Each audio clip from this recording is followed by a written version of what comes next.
Então vamos lá, deu uma iluminada aqui, estava escuro. Vamos para os exercícios, tá? Peguei do material revisional, certo? Então primeiro da Unital, São Paulo, página 22.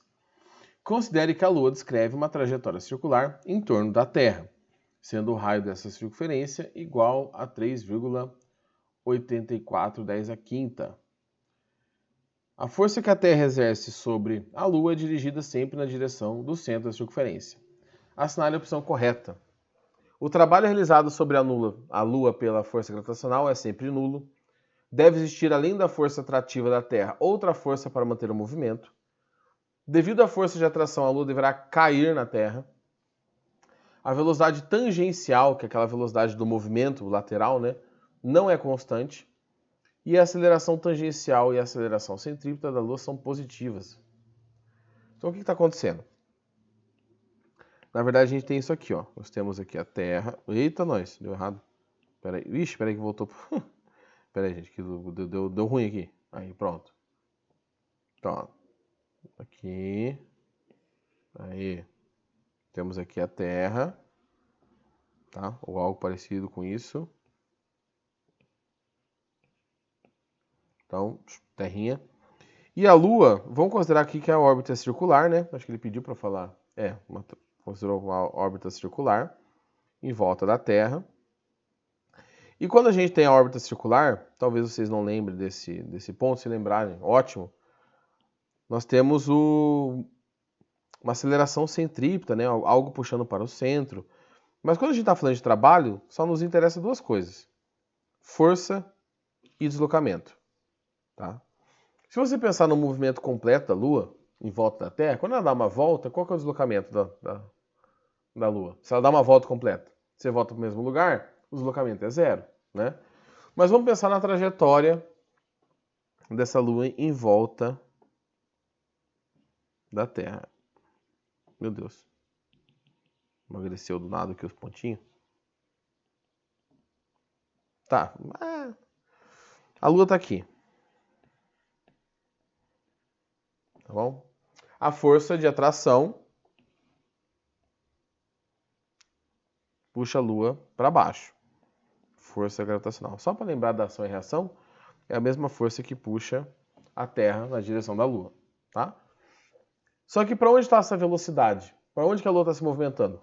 Se eu estiver considerando que o movimento está nesse sentido aqui, a velocidade da Lua está para cá, nesse momento. Que é uma velocidade tangencial. A velocidade é quem determina o deslocamento. A sua velocidade para onde você está indo determina para onde você se desloca. Então aqui eu posso pensar que em um pequeno intervalo de tempo, o deslocamento também é para a direita. Depois a Lua faz uma curvinha e continua no movimento circular. Nesse caso, nesse pequeno intervalo, e isso vai se repetir por todos os intervalos em volta, qual que é o ângulo da força com o deslocamento? Ou com a velocidade ali nesse caso? 90. E aí se você lembrar que trabalho é força vezes deslocamento vezes cosseno do ângulo, e eu colocar um 90 aqui, cosseno de 90 é zero. Então o trabalho será sempre zero. Alternativa A. Isso faz sentido. Por que faz sentido? Porque se você tivesse um aumento ou uma diminuição da energia da Lua em relação à Terra, ou a Lua ia cada vez mais longe, existe uma pequena variação da posição da Lua em relação à Terra, tá? Mas é tão pequena, é coisa de metros, assim, é coisa pequenininha.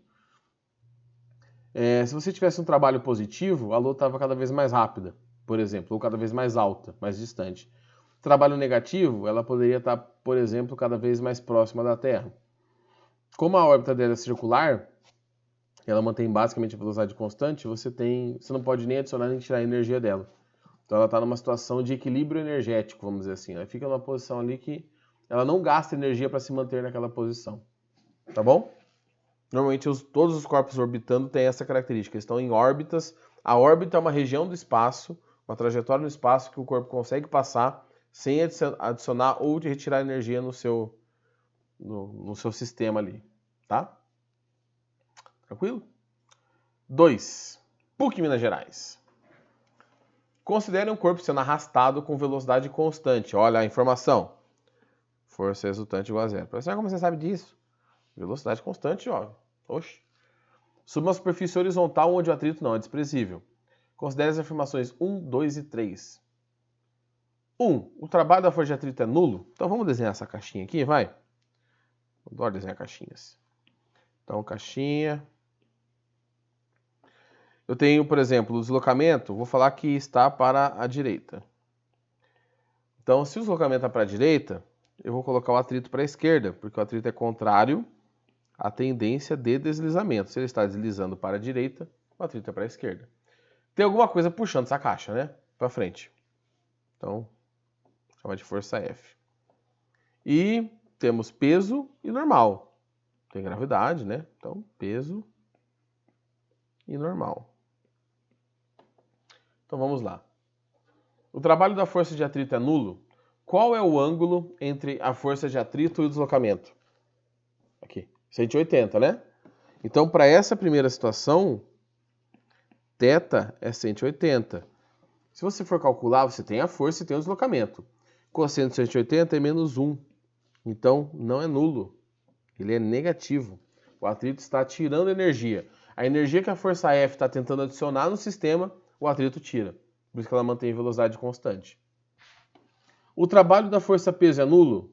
Bom, força-peso forma um ângulo de 90 graus. Cosseno de 90 graus é zero. Então, essa está certa. O peso, neste caso, não influencia o movimento. Ele nem adiciona nem retira energia. E a força que arrasta o corpo é nula? Não, né? Porque se F, a forcinha branca, fosse nula, o atrito estaria puxando a caixa para trás. Não faz sentido, né? O atrito puxar a caixa sozinho. Então a força F tem que existir justamente porque o exercício fala que a velocidade é constante e alguma coisa tem que cancelar o atrito. Então esta aqui está errada, não é nula. E aí nós temos apenas a 2 como... Olha, tá pedindo incorreta. Olha eu. Opa, quase eu caí, hein? Ó, incorreta. Ei, professor, tá sonhando, hein? As incorretas, 1 e 3. Olha só, imagina. Tá no vestibular, faz tudo certo e marca a resposta errada. Igual eu quase fiz. Complicado, hein? Toma minha coquinha. Certo? Certo. Então, vamos para o próximo. Como vocês estão vendo a gravação, vocês podem voltar, né? Agora chega aqueles exercícios FAAP. Página 23. Um trator utilizado para lavrar a terra arrasta um arado com uma força horizontal de 10.000 newtons. A força horizontal. O trabalho se realiza... Que trabalho se realiza, neste caso, num percurso de 200 metros? Minha cabeça gorda ali tá na frente, gente, mas é 200 metros que tá ali, tá? Ele fala que a força horizontal é a força que arrasta o arado. Então, o ângulo, eu já sei que é zero. Tá? Porque se o objeto está se movimentando para cá, quer dizer que o trator está puxando para cá. Então, não existe abertura aqui, ó. Não existe ângulo. Tá? É zero. Então, aquele exercício que quando um dia você está fazendo a prova, você está fazendo vestibular, cai e você fala... Sabe que você está resolvendo, não sei se vocês já fizeram alguma prova, o Enem, ano passado, talvez. Você está resolvendo, você olha para o concorrente e fala, amigão, esse aqui eu sei. Então, esse aqui não tem como, né? Trabalho, força, deslocamento, cosseno de θ, que é 0 grau. Que vale 1. A força vale 10.000, o deslocamento 200. Só um minutinho. Parei para dar aquela tossida. Vamos lá. 10.000 vezes 200 dá 2 milhões de joules. Tá? É joule para caminhão. Se você olhar ali na resposta, não tem 2 milhões escrito assim, você vai ter que transformar em notação científica. Então pega a vírgula aqui, ó, para quem tem dificuldade. Olha lá. 1, 2, 3, 4, 5, 6. Ou você conta o número de zeros. 6. Então, trabalho é 2 vezes 10. Tá vendo que o número diminuiu 6 casas? Quem já sabe, gente, beleza. Mas deixa eu tentar explicar para quem tem um pouco de dificuldade nisso. Tá vendo que o número tinha 6 casas, 7 na verdade, decimais. E ele ficou só com uma, ou seja, ele perdeu 6 casas, não foi? Se eu tirei 6 casas aqui, eu vou somar 6 casas no expoente. Porque eu tenho que compensar isso de alguma maneira, né? Então, 2 vezes 10 a sexta joules, que é a alternativa E. Fácil, hein, gente? Isso que é fácil. Para não mentir para vocês, a parte só de trabalho é bem tranquila. Depois continua sendo tranquilo, mas aí vai misturar com as outras energias, aí a gente tem um pouquinho mais de jogo de cintura ali para ser feito. Último. Ah, tem mais 2. Fui enganado por mim mesmo. Temos mais 2 aqui. Então vamos lá. Até porque também tem uns bem facinho aqui. Uma força F de 30 newtons atua sobre um objeto formando um ângulo de 60 graus com a direção do deslocamento. Se a distância do deslocamento é de 10 metros, qual o trabalho da força? Professor, mas a minha prova, meu exercício aqui tem com mais informação? Ah, a gente estava falando seno e cosseno de 60. Não precisa, né? Seno e cosseno de 60 você tem que saber já. Então, trabalho, força, deslocamento, cosseno de 60. Cosseno de 60 vale meio.